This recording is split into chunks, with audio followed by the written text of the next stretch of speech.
નમસ્કાર વિદ્યાર્થી મિત્રો, આજના વિડીયોની અંદર આપણે ધોરણ 9 વિષય ગણિતનું વાર્ષિક પરીક્ષા 2026 માટેનું તારીખ 6/4/2026ના રોજ લેવાયેલ બનાસકાંઠા જિલ્લાનું ઓરિજિનલ પેપરનું સોલ્યુશન કરીશું। તો ખાસ મિત્રો વિડીયોને અંત સુધી જોજો। જે વિદ્યાર્થીઓને બીજા જિલ્લા વાઇઝ પેપર અલગ આવે છે, એમને પેપર બાકી હોય તો એ પણ આ વિડીયોને ખાસ જોજો, કારણ કે તમારા માટે આ પેપર ખૂબ જ મોસ્ટ એમપી કહેવાય। ઓકે મિત્રો, તો વિડીયોને અંત સુધી જુઓ, બીજા મિત્રોને શેર કરો અને આવા ઉપયોગી વિડીયો માટે આપણી ચેનલને સબસ્ક્રાઈબ કરજો। મિત્રો ટોટલ 80 ગુણનું પેપર આવશે, વિભાગીય તમારે 24 ગુણનું આવશે, જેમાં પહેલો પ્રશ્ન છે વર્ગમૂળમાં 7 ઓછા વર્ગમૂળમાં 3 અને બીજા કૌંસમાં વર્ગમૂળમાં 7 વત્તા વર્ગમૂળમાં 3। તો આનો જવાબ શું થાય?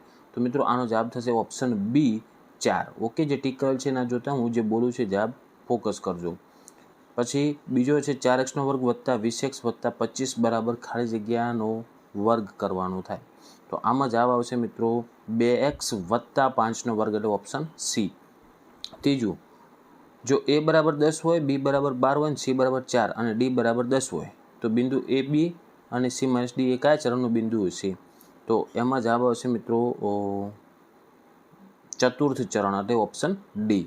ચોથું, 3x ઓછા 2 બરાબર 2x વત્તા 3 હોય તો x ની કિંમત કેટલી થાય?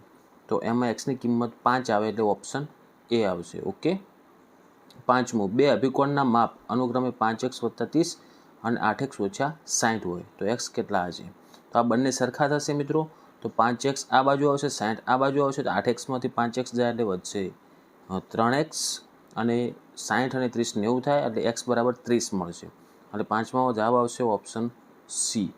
ઓકે, જે ટીક કરેલ છે ખોટું છે, જે બોલવું એ ધ્યાન રાખજો। પાંચમામાં ઓપ્શન સી આવશે। છઠ્ઠું છે શંકુની ત્રાંસી ઊંચાઈ ખાલી જગ્યા સૂત્ર પરથી શોધી શકાય। તો એલ બરાબર વર્ગમૂળમાં r² વત્તા h², એટલે કે ઓપ્શન એ આવશે। પછી સાતમી ખાલી જગ્યા છે કે નાનામાં નાની પૂર્ણ સંખ્યા, તો 0 આવશે। પછી આઠમું, બિંદુ -7 -4 એ કયા ચરણનું છે?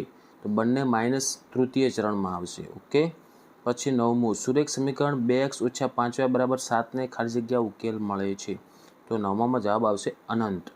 10મું, જે ખૂણાનું માપ 180 અંશ હોય તે ખૂણાને ખાલી જગ્યા કહેવાય, તો એને કહેવાય સરળ કોણ। ઓકે, પછી 11મું, સમબાજુ ત્રિકોણની અર્ધ પરિમિતિ 15 સેમી છે, તો તેની દરેક બાજુનું માપ શોધો। તો હવે સમબાજુ એટલે બધી બાજુઓ સરખી હોય, એની અર્ધ પરિમિતિ 15, તો આખી પરિમિતિ 30 થશે અને દરેક બાજુ 10-10 સેમીની હશે, તો જવાબ આવે 10। ઓકે, પછી 12મું, આપેલ વર્ગની ઉર્ધ્વસીમા અને અધસીમાના તફાવતને શું કહેવાય? તો વર્ગ લંબાઈ કહેવાય, એટલે 12મામાં જવાબ આવશે વર્ગ લંબાઈ।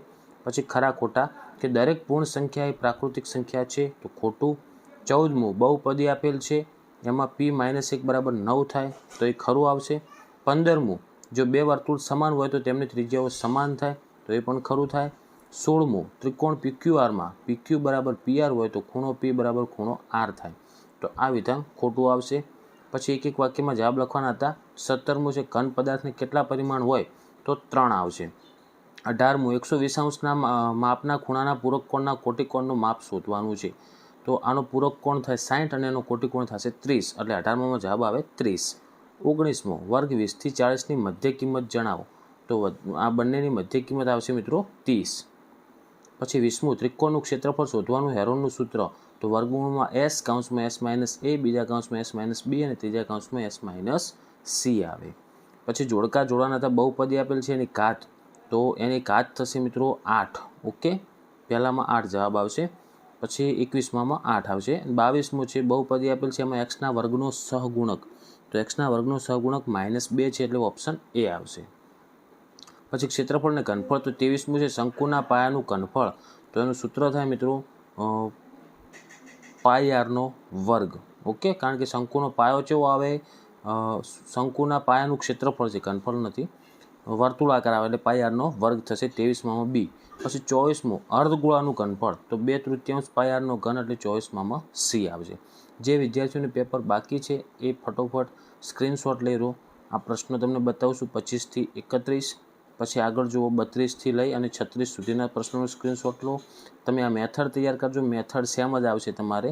પછી 37મા પ્રશ્નોનો સ્ક્રીનશોટ લઈ લો, વિભાગ સીમાં 38 થી લઈ અને 44 સુધીના પ્રશ્નોનો સ્ક્રીનશોટ લો। પછી આગળ 45 થી 47 પ્રશ્નોનો સ્ક્રીનશોટ લઈ લો, અને આગળ 48મા પ્રશ્નનો પણ સ્ક્રીનશોટ લઈ લેજો. એવી જ રીતના જો મિત્રો 49 થી 51ના પ્રશ્નનો સ્ક્રીનશોટ લો, પછી 52, 53 અને 54નો. ઓકે, તો મિત્રો આપણે આગળ બ્લુપ્રિન્ટ પણ મુજબ પણ એક પેપર આઈએમપી મૂક્યું હતું, તો એ પ્રમાણે પણ ઘણા બધા પ્રશ્નો પૂછાણા છે. તો તમારે કેટલા માર્ક્સ આવશે કોમેન્ટ કરજો. આશા રાખું છું વિડીયો ઉપયોગી બન્યો હશે તો વિડીયોને લાઇક કરો, બીજા મિત્રોને શેર કરો અને આવા ઉપયોગી વિડીયો માટે આપણી ચેનલને સબસ્ક્રાઈબ કરજો. હવે મળીશું મિત્રો આપણે નેક્સ્ટ વિડીયોમાં. Thank you so much for watching my videos. Thank you so much.